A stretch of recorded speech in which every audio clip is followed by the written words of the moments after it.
Hi students, Akshata counsellor from RVM CAD. ಇವತ್ತಿನ ವಿಷಯ ನೀವು ನೋಡ್ತಾ ಇದ್ದೀರಾ. ಸೊ ನಮ್ಮ ಸ್ಟೂಡೆಂಟ್ಸ್ ಇಬ್ರು ಬಂದು ಕುತ್ಕೊಂಡಿದ್ದಾರೆ, ಪ್ರಶಾಂತ್ ಮತ್ತೆ ಶಿವರಾಜ್ ಅವರು. ಅವ್ರಿಗೆ ಏರೋಸ್ಪೇಸ್ ಅಲ್ಲಿ ಪ್ಲೇಸ್ಮೆಂಟ್ ಆಗಿದೆ. ಸೊ ಅಲ್ಲಿ ಅವರು ಯಾವ ತರ ಇಂಟರ್ವ್ಯೂ ಅಟೆಂಡ್ ಮಾಡಿದ್ರು ಮತ್ತೆ ನಮ್ಮ ಇನ್ಸ್ಟಿಟ್ಯೂಟ್ ಅಲ್ಲಿ ಅವ್ರು ಯಾವ ಕೋರ್ಸ್ ತಗೊಂಡ್ರು ಅಂತ ಈಗ ಅವ್ರನ್ನೇ ಕೇಳೋಣ. ಹಾಯ್ ಪ್ರಶಾಂತ್. ನಮಸ್ತೆ ಮೇಡಮ್. ಸೊ ನಿಮ್ಗೆ RVM CAD ಬಗ್ಗೆ ಹೇಗೆ ಗೊತ್ತಾಯ್ತು? ಮೇಡಮ್ ಯೂಟ್ಯೂಬ್ ಇಂದ ಗೊತ್ತಾಯ್ತು. ಯೂಟ್ಯೂಬ್ ಇಂದ ಗೊತ್ತಾಯ್ತಾ? ಸೊ ನೀವು ಯೂಟ್ಯೂಬ್ ಅಲ್ಲಿ ಮುಂಚೆ ಏನ್ ವರ್ಕ್ ಮಾಡ್ತಾ ಇದ್ರಾ?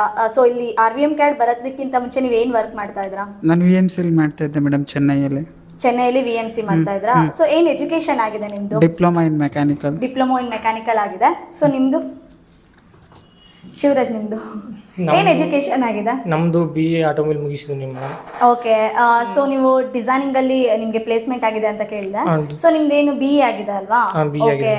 ಮುಂಚೆ ಏನಾದ್ರು ವರ್ಕ್ ಎಕ್ಸ್ಪೀರಿಯನ್ಸ್ ಇತ್ತಾ? ವರ್ಕಿಂಗ್ಸ್ ಮುಂದೆ 1.5 year ಬಂದು VMC ಆಪರೇಟರ್ ಮಾಡ್ತಿದ್ದೆ. ಓಕೆ. ಬಟ್ ಆ ಫೀಲ್ಡ್ ಇಂದ RVM CAD ಅಂತ ಒಂದು ಯೂಟ್ಯೂಬ್ ಅಲ್ಲಿ ನೋಡಿ RVM CAD ಗೆ ಜಾಯ್ನ್ ಆದೆ. ಒಂದು 2 month ಟ್ರೈನಿಂಗ್ ತಗೊಂಡೆ. NX ಮತ್ತೆ AutoCAD ತಗೊಂಡಿದ್ದೆ. 2 month ಟ್ರೈನಿಂಗ್ ಮುಗೀತು. ಮತ್ತು ಅಮ್ಕ್ಯಾರಸ್ಪೇಸ್ ಕಂಪನಿಗೆ ಇಂಟರ್ವ್ಯೂಲಿ ಪಾಸ್ ಸೆಲೆಕ್ಟ್ ಆಗಿ ಇವಾಗ ಅಮ್ಕ್ಯಾರಸ್ಪೇಸಲ್ಲಿ ಜಾಯ್ನ್ ಆಗಿ ವರ್ಕ್ ಮಾಡ್ತಿದ್ದೀನಿ. ಓಕೆ. ಇವಾಗ ಪ್ರೆಸೆಂಟ್ ಆಗಿ ವರ್ಕ್ ಜಾಯ್ನ್ ಆಗಿದ್ದೀರಾ? ಸೊ ನಿಮಗೆ ಪ್ರಶಾಂತ್ ಮೈಕ್ ಕೊಡಿ. ಪ್ರಶಾಂತ್, ನಿಮಗೆ ಅಲ್ಲಿ ಇಂಟರ್ವ್ಯೂ ಅಲ್ಲಿ ಯಾವ ಥರ ಫೇಸ್ ಮಾಡಿದ್ರ? ನೀವು ಇಂಟರ್ವ್ಯೂ ಅಲ್ಲಿ ಏನೆಲ್ಲ ಕ್ವಶನ್ ಕೇಳಿದ್ರು ನಿಮಗೆ? ಮೇಡಮ್ GD&T ಕೇಳಿದ್ರು ಮೇಡಮ್. ಓಕೆ. ಕ್ಯಾಲ್ಕುಲೇಷನ್ GD&T ಕೇಳಿದ್ರು. ಆಮೇಲೆ M ಕೋಡ್ Z ಕೋಡ್ ಕೇಳಿದ್ರು. ಓಕೆ. ಆಮೇಲೆ ಏರಿಯಾ ಕ್ಯಾಲ್ಕುಲೇಷನ್ ಜಾಸ್ತಿ ಕೇಳಿದ್ GD&T. ಜಿಯೋಗ್ರಾಫಿಕ್ ಡೈಮೆನ್ಷನಲ್ ಟಾಲರೆನ್ಸ್ ಅಂತಾರೆ, ಅದನ್ನ ಕೇಳಿದ್ರು. ಅದಾದ್ಮೇಲೆ how many types of machines ಕೇಳಿದ್ರು. ಕಂಟ್ರೋಲ್ ಪ್ಯಾನಲ್ಸ್ ಮೆಷಿನ್ಸ್ ಕೇಳಿದ್ರು, ಯಾವ್ದಾವ್ದು ಕಂಟ್ರೋಲ್ ಪ್ಯಾನಲ್ ಇರ್ತೈತಿ ಅಂತ, ಈ ತರ ಕ್ವಶನ್ ಕೇಳಿದ್ರು. ಕೊನೆಗೆ ಫ್ಯಾಮಿಲಿ ಬ್ಯಾಕ್ಗ್ರೌಂಡ್ ಕೇಳಿದ್ರು. ಓಕೆ. ಇಷ್ಟು ಕೇಳಿದ್ರು ಮೇಡಮ್. ಸೊ ಸ್ಟೂಡೆಂಟ್ಸ್, ನಾನು ನಿಮಗೆ ಹೇಳ್ತಾ ಇರ್ತೀನಿ, ಸೊ ನೀವು ಏನೇ ಕೋರ್ಸ್ ಕಲ್ತ್ಕೊಂಡ್ರು ಕೂಡ ಈಗ AutoCAD ಕಲ್ತ್ಕೊಂತೀರಾ ಅನ್ಕೊಳ್ಳಿ. ನಾವು ಪ್ರತಿಯೊಂದು ನಿಮ್ಮ ಇಂಟರ್ವ್ಯೂಸ್ದು ನಾವು ಯೂಟ್ಯೂಬಲ್ಲಿ ಅಪ್ಲೋಡ್ ಮಾಡಿದ್ದೀವಿ. ಅದರಲ್ಲಿ ಮೇನ್ ಕೇಳ್ತಾ ಇರೋದು GD&T ಕ್ಲಾಸಸ್. ಅದು ನಾವು ಫ್ರೀಯಾಗಿ ನಮ್ಮ ಇನ್ಸ್ಟಿಟ್ಯೂಟಲ್ಲಿ ನಾವು ಮಾಡ್ತಾ ಇದ್ದೀವಿ. ಸೊ ಅವರಿಗೂ ಕೂಡ ನೋಡಿ ಇಷ್ಟು ಟೆಕ್ನಿಕಲ್ ಕ್ವಶನ್ಸ್ ಇರುತ್ತೆ, ಅಷ್ಟು ಕ್ವಶನ್ಸ್ ಅವ್ರು ಕೇಳಿದ್ದಾರೆ ಇಂಟರ್ವ್ಯೂಲಿ. ಸೊ ಅವ್ರು ನೆಕ್ಸ್ಟ್ ನೋಡೋಣ ನಮ್ಮ ಶಿವರಾಜ್ ಅವ್ರು ಯಾವ ಥರ ಇಂಟರ್ವ್ಯೂ ಫೇಸ್ ಮಾಡಿದ್ದಾರೆ ಅಂತ. ಶಿವರಾಜ್, ಸೊ ಅವ್ರಿಗೆ ಡಿಸೈನಿಂಗಲ್ಲಿ ಆಗಿರೋದು UG/NX CAD ಅಲ್ಲಿ ಕೇಳೋಣ. ನೀವು ಇಂಟರ್ವ್ಯೂ ಯಾವ ಥರ ಫೇಸ್ ಮಾಡಿದ್ರಾ? Same madam. ಫಸ್ಟು ನಮ್ಮ ಬ್ಯಾಕ್ಗ್ರೌಂಡ್ ಕೇಳಿದ್ರು. ಮತ್ತೆ ನೀವು ಫ್ಯೂ ಇಯರ್ಸಲ್ಲಿ ಎಲ್ಲಿ ವರ್ಕ್ ಮಾಡಿದ್ರಾ ಅಂತ ಕೇಳಿದ್ರು. ನಾನು ಆಪ್ರೇಟಿಂಗ್ ಮಾಡಿದ್ದೆ ಸರ್ ಅಂತಂದರು. ಬಟ್ ನೀವು BA ಆದ್ಮೇಲೆ ಮಾಡಿದ್ದೀರಾ, ಬಟ್ ನೀವು ಯಾಕೆ ಆಪ್ರೇಟಿಂಗ್ ಡಿಸಿಷನ್ ತಗೊಂಡು ಅಲ್ಲಿ ಹೋಗಿ ವರ್ಕ್ ಮಾಡಿರಿ ಅಂತ ಕೇಳಿದ್ರು. ಅವಾಗ ನಾನು ಸರ್ ಅದಲ್ಲಿ ಸ್ವಲ್ಪ ನಾಲೆಜ್ ಇತ್ತು, ಅದಕ್ಕೆ ಹೋದೆ ಅಂತ ಹೇಳಿದೆ.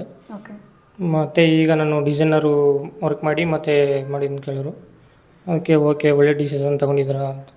ಅಲ್ಲಿ ನಿಮಗೆ ಟೆಕ್ನಿಕಲ್ ಕ್ವಶನ್ಸ್ ಯಾವ ಥರ ಇತ್ತು? ಇಂಟರ್ವ್ಯೂ ಯಾವ ಥರ ಫೇಸ್ ಮಾಡಿದ್ರಾ ನೀವು? ಟೆಕ್ನಿಕಲ್ ಕ್ವಶನ್ಸು ಸೇಮ್ ಅದೇನೆ, GD&Ts, what is GD&T. Okay. ಆಮೇಲೆ ನಾರ್ಮಲ್ ಟಾಲರೆನ್ಸು ಕ್ಯಾಲ್ಕುಲೇಷನ್ ಎಲ್ಲ ಇರುತ್ತೆ, ಅದ್ರ ಬಗ್ಗೆ ಕೇಳಿದ್ರು. What is types of tolerance, ಅವೆಲ್ಲ ಮತ್ತು ಅದೆಲ್ಲ ಕೇಳಿದರು. ನೆಕ್ಸ್ಟು ಸಾಫ್ಟ್ವೇರು, ಯಾವ ಸಾಫ್ಟ್ವೇರ್ ನಿಮಗೆ ಗೊತ್ತು, ವಿಚ್ ಸಾಫ್ಟ್ವೇರ್ ಅದರಲ್ಲಿ ನಾನು AutoCAD ಮತ್ತು UG/NX ಗೊತ್ತಿ ಅಂತ ಹೇಳಿದೆ. ಅವರು UG/NX ಯಾವ್ಯಾವ ಮಾಡಲು ನೀವು ವರ್ಕ್ ಮಾಡಿದ್ದೀರಾ ಗೊತ್ತು, ಕಲ್ತ್ಕೊಂಡಿದ್ದೀರಾ ಅಂತ ಹೇಳಿದರು. ಅದರಲ್ಲಿ ನಾನು ಪಾರ್ಟ್ ಮಾಡಲಿಂಗು, ಸರ್ಫೇಸ್ ಮಾಡಲಿಂಗು, ಸೀಟ್ ಮೆಟಲು ಇದೆಲ್ಲ ಮಾಡ್ತೀನಿ ಸರ್ ಅಂತ ಹೇಳಿದೆ. ಬಟ್ ಅವರು ಅದನ್ನು ಹೇಳಿ ಸೊ ಟೆಕ್ನಿಕಲ್ ಕ್ವಶನ್ಸ್. ಸೊ ನಿಮ್ಗೂ GD&T ಕ್ಲಾಸಸ್ ಕೇಳಿದಾರ? ಸೊ ಸೇಮ್ ಕ್ವಶನ್ಸ್ ಅಂತ, ಯಾಕಂದ್ರೆ ಇಬ್ರು ಏರೋಸ್ಪೇಸ್ಗೆ ಸೆಲೆಕ್ಟ್ ಆಗಿರೋದ್ರಿಂದ ಸೇಮ್ ಕ್ವಶನ್ಸ್ ಪಾಸ್ ಆಗಿರುತ್ತೆ. ಸೊ ಎಷ್ಟು ರೌಂಡ್ ಇಂಟರ್ವ್ಯೂಸ್ ಇತ್ತು ನಿಮಗೆ? ಫಸ್ಟು ಇಲ್ಲಿ ನಾರ್ಮಲ್ಲು HR ಇದು ಇಂಟರ್ವ್ಯೂ ಒಂದಿರ್ತು, ನಾರ್ಮಲ್ ಇಲ್ಲಿ ಕ್ವಶನ್ಸು. ಮತ್ತು ಅಲ್ಲಿ ಕಂಪನೀಸಲ್ಲಿ ಮ್ಯಾನೇಜರ್ ಒಂದು ಟೆಕ್ನಿಕಲ್ ಇಂಟರ್ವ್ಯೂಸ್ ಇತ್ತು. ಬಟ್ ಅವರು ಅದೇ ಸ್ಯಾಲ್ರಿ ಬಗ್ಗೆ, ಬೇಸಿಕ್ಸ್, ವರ್ಕ್ ಬಗ್ಗೆ ಎಲ್ಲನೂ ಎಕ್ಸ್ಪ್ಲೈನ್ ಮಾಡೋರು ಅವರು. ಓಕೆ. ಸೊ 2 rounds ಇತ್ತಾ ಇಬ್ರಿಗೂ? 2 rounds. ಸೊ ಇವ್ರಿಗೆ ಏರೋಸ್ಪೇಸ್ ಕಂಪನಿಯಲ್ಲಿ 2 rounds ಇತ್ತು ಇವ್ರಿಗೆ ಇಂಟರ್ವ್ಯೂಸ್. ಸೊ ಕೆಲವೊಬ್ರಿಗೆ ಇರುತ್ತೆ 3 round 4 round, ಬಟ್ ಅದು ಕಂಪ್ನಿ ಮೇಲೆ ಡಿಪೆಂಡ್ ಆನ್ ಆಗುತ್ತೆ. ಸೊ ನೆಕ್ಸ್ಟ್ ನಿಮಗೆ ಪ್ರಶಾಂತ್ ಅವರೇ, ಸೊ ನಿಮ್ಗೆ ಅಲ್ಲಿ ಹೋದಾಗ ಏನ್ ಅನ್ನಿಸ್ತು? ಸೊ ಅಲ್ಲಿ ಕಂಪ್ನೀಸ್ ಆಗಿರ್ಬೋದು ಎಲ್ಲ, ಅಲ್ಲಿ ಯಾವ ತರ ಇದೆ ಎನ್ವೈರನ್ಮೆಂಟ್, ಯಾವ ತರ ಇದೆ? ಚೆನ್ನಾಗಿದೆ ಮೇಡಮ್ ಎನ್ವೈರನ್ಮೆಂಟ್. ಚೆನ್ನಾಗಿದೆಯಾ? ಓಕೆ. ಅಲ್ಲಿ ನೆಕ್ಸ್ಟ್ ಏನಾದ್ರು ಯಾವಾಗ ಜಾಯ್ನಿಂಗ್ ಪ್ರತಿಯೊಂದನ್ನು ಎಕ್ಸ್ಪ್ಲೈನ್ ಮಾಡಿದ್ದಾರೆ ಅನ್ಸುತ್ತೆ. ಆಲ್ರೆಡಿ ಜಾಯ್ನ್ ಆಗಿದ್ದೀವಿ ಮೇಡಮ್. ಆಲ್ರೆಡಿ ಜಾಯ್ನ್ ಆಗಿದ್ದೀರಾ? ಡೇಟ್ ಎಲ್ಲ ಕೊಟ್ಟಿದ್ದಾರೆ? ಈಗ 10 days ಕೆಲಸ ಮಾಡಿದ್ದೀವಿ ಮೇಡಮ್. ಅಲ್ಲಿ 10 days ಕೆಲಸ ಮಾಡಿದ್ದೀರಾ? ಆಲ್ರೆಡಿ ಅವರು ಜಾಬ್ ಹೋಗ್ತಾ ಇದ್ದಾರೆ. ಐ ಮೀನ್ ನಾವು ನಮ್ಮ ಇನ್ಸ್ಟಿಟ್ಯೂಟ್ಗೆ ಕರೆದಿರೋದ್ರಿಂದ ಅವ್ರು ಬಂದು ಇಲ್ಲಿ ಇಂಟರ್ವ್ಯೂ ಕೊಡ್ತಾ ಇದ್ದಾರೆ ನಮಗೆ. ಸೊ ನೆಕ್ಸ್ಟ್ ನಿಮಗೆ ಓಕೆನಾ? ಸೊ ನೀವು ಎಲ್ಲಿರೋದು? ನೀವು ಈಗ ಬೇರೆ ಊರಿಂದ ಅಲ್ವಾ ಬಂದಿರೋದು? ಚೆನ್ನೈಯಲ್ಲಿ ಇದ್ದೀನಿ ಅಂತ ಹೇಳಿದ್ರ ನೀವು. ಸೊ ಅಲ್ಲಿಂದ ಇಲ್ಲಿಗೆ ಬರಬೇಕು ಅಂತ ಹೇಗೆ ಅನಿಸ್ತು? ಸೊ ಆಫ್ಲೈನ್ ಕ್ಲಾಸಸ್ ತೊಗೊಂಡಿದ್ದೀರಾ ನೀವು? ಇಲ್ಲಿನ ಟೀಚಿಂಗ್ ಯಾವ ಥರ ಇದೆ? ಇಲ್ಲಿ ಯಾವ ಫ್ಯಾಕಲ್ಟೀಸ್ ನಿಮಗೆ ಕೋಚಿಂಗ್ ತೊಗೊಂಡ್ರು?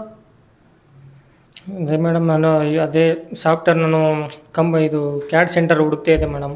ಅವಾಗ ಯೂಟ್ಯೂಬಲ್ಲಿ RVM ಕ್ಯಾಡು ಸ್ವಲ್ಪ ಇಲ್ಲಿ ಇದನ್ನು ನೋಡಿದೆ.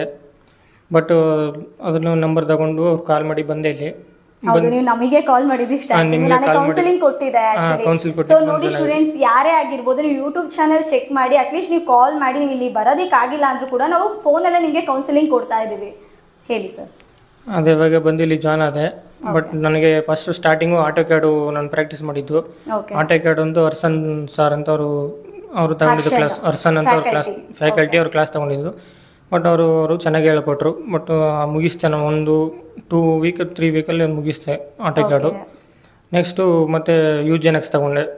ನೆಕ್ಸ್ಟ್ UGNX ತಗೊಂಡಿದ್ದೆ. ಬಟ್ ಅದು ಬಂದು ಸುಜನ್ ಅಂತ ಫ್ಯಾಕಲ್ಟಿ ಅವರು, ಸುಜನ್ ಅಂತ ಅವರು ಚೆನ್ನಾಗಿ ಹೇಳ್ಕೊಟ್ರು. ಫುಲ್ ಒಂದು A to Z ಎಲ್ಲನೇ ಹೇಳ್ಕೊಟ್ರು. ಅದಕ್ಕೂ ನನಗೆ 1.5 month ಆಯಿತು. Software 1.5 month. ಟೋಟಲ್ ನೀವು ಎಷ್ಟು ಮಂತ್ ಕೋರ್ಸ್ ಕಂಪ್ಲೀಟ್ ಮಾಡಿದಿಲ್ಲಿ? ಇಲ್ಲಿ 2.5 month ಆಯಿತು. 2.5 months. ಸೊ ನೋಡಿ, ಇವರು ಜಾಯ್ನ್ ಆಗಿ 2.5 months ಕೋರ್ಸ್ ಕಂಪ್ಲೀಟ್ ಮಾಡ್ಕೊಂಡಿದ್ದಾರೆ. 2.5 months ಆದ್ಮೇಲೆ ಸೊ ಕ್ಯಾಂಪಸ್ ಪ್ಲೇಸ್ಮೆಂಟ್ ಅಲ್ವಾ ನೀವು ಸೆಲೆಕ್ಟ್ ಆಗಿರೋದು? ಕ್ಯಾಂಪಸ್ ಪ್ಲೇಸ್ಮೆಂಟ್ ಅಲ್ಲಿ ಅವ್ರಿಗೆ ಪ್ಲೇಸ್ಮೆಂಟ್ ಆಗಿದೆ. ಸೊ ನಿಮ್ಗೆ ಇಲ್ಲಿ ಯಾವ ಫ್ಯಾಕಲ್ಟೀಸ್ ತಗೊಂಡ್ರು? ಸೊ ಇಲ್ಲಿನ ಟೀಚಿಂಗ್ ಯಾವ ತರ ಇತ್ತು RVM CAD ಅಲ್ಲಿ? Teaching very nice madam. ಭಾಳ ಒಳ್ಳೆಯವರಿದ್ರು. ದರ್ಶನ್ ಸರ್ ಹೇಳ್ಕೊಟ್ರು. ಹರ್ಷನ್ ಸರ್. ಆಮೇಲೆ ಸುಜಿತ್ ಸರ್ ಮಾಸ್ಟರ್ ಕ್ಯಾಮ್ ಹೇಳ್ಕೊಟ್ರು. ಹರ್ಷನ್ ಸರ್ ಪವರ್ ಮಿಲ್ ಅಥವಾ ಡೆಲ್ ಕ್ಯಾಮ್ ಅಂತಾರೆ, ಅದನ್ನ ಹೇಳ್ಕೊಟ್ರು. ಸುಜಿತ್ ಸರ್ ಆಟೋ ಕ್ಯಾಡ್ ಹೇಳ್ಕೊಟ್ರು. ಚೆನ್ನಾಗಿ ಹೇಳ್ಕೊಟ್ರು. ಸೊ ನೀವು ಮುಂಚೆ ಇದ್ದಿದ್ದಕ್ಕೂ ಇವಾಗ ನೀವು ಕಲ್ತ್ಕೊಂಡಿರೋದಕ್ಕೆ ಏನ್ ಡಿಫ್ರೆನ್ಸ್ ಇದೆ? ಸೊ ಮುಂಚೆದು ಇವಾಗ ಜಾಸ್ತಿ ಚೇಂಜಸ್ ಇದೆ ಮೇಡಮ್. ನಾ ಫಸ್ಟ್ ಬಂದಾಗ ಕರ್ಸರ್ ಮೂವ್ ಮಾಡಕ್ ಬರ್ತಿರ್ಲಿಲ್ಲ. ಇವ್ ಸಾಫ್ಟ್ವೇರ್ ದಾಗ ಇವ್ ಕೆಲಸ ಮಾಡ್ತಾರಂತ ಗೊತ್ತಿರ್ಲಿಲ್ಲ. ಅವರೆಲ್ಲ ಥಿಯರಿ ಕ್ಲಾಸ್ ತಗೊಂಡು ಹೇಳ್ಕೊಟ್ರು. ಡೈಮೆನ್ಷನ್ ಅಂದ್ರೆ ಗೊತ್ತಿರ್ಲಿಲ್ಲ, ಸುಮ್ನೆ ಗೆರೆ ಹೊಡೆದು ಹಾಕ್ತಾ ಇದ್ದೀವಿ. ಇವಾಗ ಅಕ್ಯುರೇಟ್ ಆಗಿ ಡೈಮೆನ್ಷನ್ ಕೊಡ್ತಾ ಇದೀವಿ. ಡ್ರಾಯಿಂಗ್ ಬಗ್ಗೆ ನಾಲೆಜ್ ಬಂತು. ಇಷ್ಟ ಆಯ್ತು ಮೇಡಮ್. ಇಲ್ಲಿ ಇನ್ಸ್ಟಿಟ್ಯೂಟ್ ಬಗ್ಗೆ ಏನ್ ಹೇಳ್ತೀರಾ? ನಮ್ಮ RVM CAD ಬಗ್ಗೆ ಸ್ಟೂಡೆಂಟ್ಸ್ಗೆ ಏನಂತ ಹೇಳ್ತೀರಾ? ಬನ್ರಿ, ನೀಟಾಗಿ ಪ್ರಾಕ್ಟೀಸ್ ಮಾಡ್ರಿ. ಒಳ್ಳೆ ಸ್ಟಾಫ್ ಇದ್ದಾರೆ, ಕಲ್ತ್ಕೊಡ್ರಿ. ನೀವು ಕೂಡ ಒಳ್ಳೆ ಬೇಸ್ಮೆಂಟ್ ಪಡ್ಕೊಡ್ರಿ. ಸೊ ಇಲ್ಲಿ ಸಪೋರ್ಟ್ ಯಾವ ತರ ಇದೆ? ಫ್ಯಾಕಲ್ಟೀಸ್ ಆಗಿರ್ಬೋದು, ನಮ್ದಾಗಿರ್ಬೋದು, ಸೊ HR ಆಗಿರ್ಬೋದು, ಅವ್ರ ಸಪೋರ್ಟ್ಸ್ ಎಲ್ಲ ಯಾವ ತರ ಇದೆ? ಚೆನ್ನಾಗಿದೆ ಮೇಡಮ್. ಒಂದ್ಸಲ ತಿಳಿಲಿಲ್ಲ ಅಂದ್ರೆ 10 ಸಲ ಹೇಳ್ಕೊಡ್ತಾರೆ. ಕೇಳಿದ್ರೆ ಎಲ್ಲ ಕಲಿಸ್ಕೊಡ್ತಾರೆ. ನಮ್ ತರ ನೀವು ಬನ್ರಿ, ಪ್ರಾಕ್ಟೀಸ್ ಮಾಡ್ರಿ. ಸೊ ಅವ್ರ ತರ ನೀವು ಬನ್ನಿ, ಪ್ರಾಕ್ಟೀಸ್ ಮಾಡಿ. 100% ಜಾಬ್ ಪ್ಲೇಸ್ಮೆಂಟ್ ನಿಮ್ದಾಗುತ್ತೆ. ಪ್ರಶಾಂತ್, ನಿಮ್ದು ಇಲ್ಲಿಂದ ಅನುಭವ ಹೇಗಿತ್ತು ನಿಮ್ಗೆ? ಸೊ ನಮ್ಮ RVM CAD ಬಂದ್ರ, ನೀವು ಇದ್ದಿದ್ದು ಚೆನ್ನೈಯಲ್ಲಿ. ಸೊ ಇಲ್ಲಿ ಯಾವ ತರ ಕೋರ್ಡಿನೇಟ್ ಮಾಡಿದ್ರು? HR ಆಗಿರ್ಬೋದು, ನಾವಾಗಿರ್ಬೋದು, ಫ್ಯಾಕಲ್ಟೀಸ್ ಆಗಿರ್ಬೋದು. ಸೊ ನಿಮ್ಗೆ ಯಾವ ತರ ಸಪೋರ್ಟಿವ್ ಕೊಟ್ಟು ನಮ್ಮ RVM CAD ಬಗ್ಗೆ ನೀವು ಏನ್ ಹೇಳೋದಕ್ಕೆ ಇಷ್ಟಪಡ್ತೀರಾ? ಎಲ್ಲ ಸಪೋರ್ಟಿಂಗ್ ಚೆನ್ನಾಗಿ ಮಾಡಿದ್ದಾರೆ. ಫ್ಯಾಕಲ್ಟೀಸು ಎಲ್ಲ ಚೆನ್ನಾಗಿ ಹೇಳ್ಕೊಟ್ಟಿದ್ದಾರೆ. ಬಟ್ ನಾನು ಇಲ್ಲಿ ಬೇಸಿಕ್ ಬಂದಾಗ ನನಗೆ ಆಟೋ ಕ್ಯಾಡ್ ನನಗೆ ಆಲ್ರೆಡಿ ಗೊತ್ತಿತ್ತು. ಬೇಸಿಕ್ಸು ಗೊತ್ತಿತ್ತು, ಸಾಲಿಡ್ ವರ್ಕ್ಸು ಬೇಸಿಕ್ ಇತ್ತು. ಬಟ್ ನನಗೆ UGNX ಇದ್ರ ಬಗ್ಗೆ ನನಗೆ ಗೊತ್ತಿರಲಿಲ್ಲ, ಸಾಫ್ಟ್ವೇರ್ ಅಂತ. ಇಲ್ಲಿ ಬಂದೆ. ಫಸ್ಟು ಟ್ರೈನಿಂಗಲ್ಲಿ ನನಗೆ NX CAD ಸ್ವಲ್ಪ ಟಫ್ ಅನ್ನಿಸ್ತು. ಮತ್ತು ಅದು ಪ್ರಾಕ್ಟೀಸ್ ಮಾಡ್ತಾ ಆಮೇಲೆ ನನಗೆ ಅದು ಈಸಿ ಆಯಿತು. ಈಸಿ ಆಗಿದೆ. ಮೇಯ್ನು ಸಾಫ್ಟ್ವೇರು ಕಲಿಯೋಕ್ಕಿಂತ ಮೇಯ್ನಾಗಿ ಟೆಕ್ನಿಕಲ್ ಆಗಿ GDNTಸು ಅಂದರೆ ಏನು, ಅದರಲ್ಲಿ ಏನೇನು ಟೈಪ್ಸ್ ಇದೆ, ಮೇಯ್ನಾಗಿ ಅದು ಸಾಫ್ಟ್ವೇರ್ ಕಲಿಯೋಕ್ಕಿಂತ ಮುಂಚೆ ಫಸ್ಟ್ ನಮ್ಗೆ ಬೇಕಾಗಿರೋ ಮೇನ್ ಇಂಪಾರ್ಟೆಂಟ್ GDNTಸು. ಹೌದು. ಸೊ ನೋಡಿ, ಹೇಳ್ತಾ ಇದ್ದಾರೆ GDNT ತುಂಬಾ ಇಂಪಾರ್ಟೆಂಟ್ ಆಗಿದೆ ಇವಾಗಿನ ಸ್ಟೂಡೆಂಟ್ಸ್ಗೆ. ಪ್ರತಿಯೊಂದು ಇಂಡಸ್ಟ್ರಿಯಲ್ಲಿ GDNT ಕೇಳ್ತಾನೆ ಇದ್ದಾರೆ. ಸೊ ನಾನು ಲಾಸ್ಟ್ ವಿಡಿಯೋದಲ್ಲೂ ಹೇಳಿದೆ, ನಾನು ಈ ವಿಡಿಯೋದಲ್ಲಿ ಹೇಳ್ತಾ ಇದ್ದೀನಿ, ನಾವು GDNT ಫ್ರೀಯಾಗಿ ಹೇಳ್ಕೊಡ್ತಾ ಇದ್ದೀವಿ ನಮ್ಮ RVM CAD ಅಲ್ಲಿ. ಸೊ ನೀವು RVM CAD ಬಗ್ಗೆ ಸೊ ಒನ್ ವರ್ಡ್ ಅಲ್ಲಿ ಹೇಳ್ಬೇಕು ಅಂದ್ರೆ ಏನ್ ಹೇಳಕ್ ಇಷ್ಟಪಡ್ತೀರಾ? ಬಂದು ನೀವು ಏನು ನೆನೆಸ್ಕೊಂಡು ಬರ್ತೀರೋ ಅದನ್ನು ನೀವು ಕಲ್ತ್ಕೊಂಡು ಹೋಗ್ಬೋದು. ಸೊ ಪ್ಲೇಸ್ಮೆಂಟ್ ಕನ್ಫರ್ಮ್ ಆಗುತ್ತೆ. ಬಟ್ ನೀವು ಟೆಕ್ನಿಕಲಲ್ಲಿ ನೀವು ಸ್ವಲ್ಪ ಎಫರ್ಟ್ ಹಾಕಿದ್ರೆ ಕನ್ಫರ್ಮ್ ಪ್ಲೇಸ್ಮೆಂಟ್ ಆಗುತ್ತೆ. Okay, thank you Prashant, thank you Shivraj. ನೋಡಿ ಸ್ಟೂಡೆಂಟ್ಸ್, ನೀವು ನೋಡಿದ್ರಲ್ವಾ, ಸೊ ನಮ್ಮ ಸ್ಟೂಡೆಂಟ್ಸ್ಗೆ ನಾವು ಬ್ಯಾಕ್ ಟು ಬ್ಯಾಕ್ ಇಂಟರ್ವ್ಯೂಸ್ ಕೊಡ್ತೀವಿ, ಇಂಟರ್ವ್ಯೂಸ್ ಗ್ಯಾರಂಟಿ ಕೊಡ್ತೀವಿ, ಮತ್ತು ಕ್ಯಾಂಪಸ್ ಪ್ಲೇಸ್ಮೆಂಟ್ ನಡೀತೆ, ಕೆಲವು ನೀವೇ ವಾಕಿನ್ ಹೋಗಬೇಕಾಗಿರುತ್ತೆ. ಎಲ್ಲ ಆದಷ್ಟು ಪ್ರತಿಯೊಂದು ಸ್ಟೂಡೆಂಟ್ಸ್ಗೆ ಈ ವಿಡಿಯೋನ ಶೇರ್ ಮಾಡಿ, ಲೈಕ್ ಮಾಡಿ, ನಮ್ಮ ಚಾನಲ್ನ ಸಬ್ಸ್ಕ್ರೈಬ್ ಮಾಡಿ. ಧನ್ಯವಾದಗಳು.